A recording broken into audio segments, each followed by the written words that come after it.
Assalamualaikum warahmatullahi wabarakatuh. Saya Nisa Nurasana. Di sini saya akan menjawab hasil ujian akhir semester saya mata kuliah Enterprise Resource Planning. Soal yang pertama, berikan contoh pre-sale activity. Seorang pre-sale bertugas untuk melakukan perencanaan penjualan, pendekatan yang intensif dengan customer, presentasi sekaligus konsultasi yang berhubungan dengan solusi yang ditawarkan.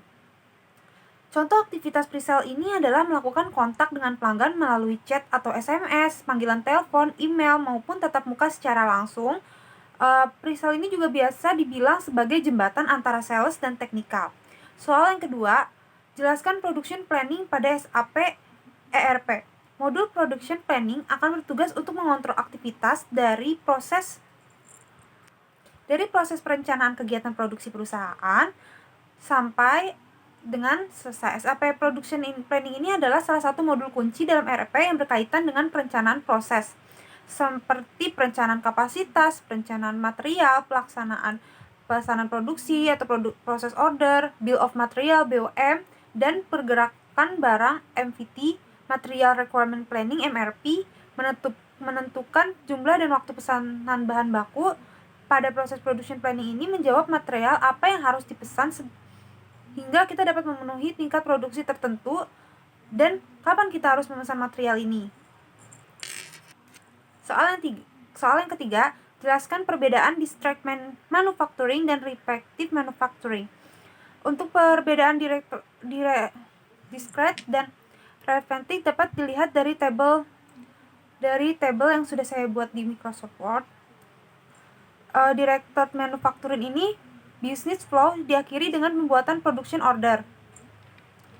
Sedangkan preventive manufacturing itu business flow diakhiri dengan pembuatan planned order. Selanjutnya, kalau discrete manufacturing, konfirmasi dan good receipt dilakukan setelah action atau material reservasi dari gudang material. Sedangkan preventive manufacturing ini, konfirmasi dan good receipt-nya dilakukan bersama-sama pada saat plan order dieksekusi. Lalu directed manufacturing melakukan produksi dilakukan berdasarkan order. Sedangkan preventive manufacturing produksinya dilakukan berdasarkan waktu dan tanggal tertentu. Selanjutnya, discrete manufacturing ini produk yang diproduksi bervariatif tergantung production order. Sedangkan repetitive manufacturing ini produk yang diproduksi biasanya sama karena bergantung long term planning. Selanjutnya soal nomor 4. Jelaskan dan berikan contoh production activity control PAC. Fungsi production activity control PAC ini biasanya juga disebut kontrol lantai produksi SFC adalah membuat perencanaan aktivitas untuk melaporkan hasil operasi dan meninjau kembali rencana yang diperlukan untuk mencapai hasil yang diinginkan. Selanjutnya, nomor 5, gambarkan flow proses dan chart terkait dengan proses requirement, interview, dan penerimaan.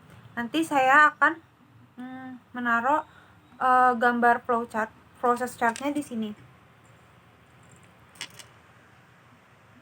Dari mulai requirement karyawan hingga interview dan penerimaan. Sekian penjelasan jawaban hasil ujian akhir semester saya, kurang lebihnya mohon maaf. Wassalamualaikum warahmatullahi wabarakatuh.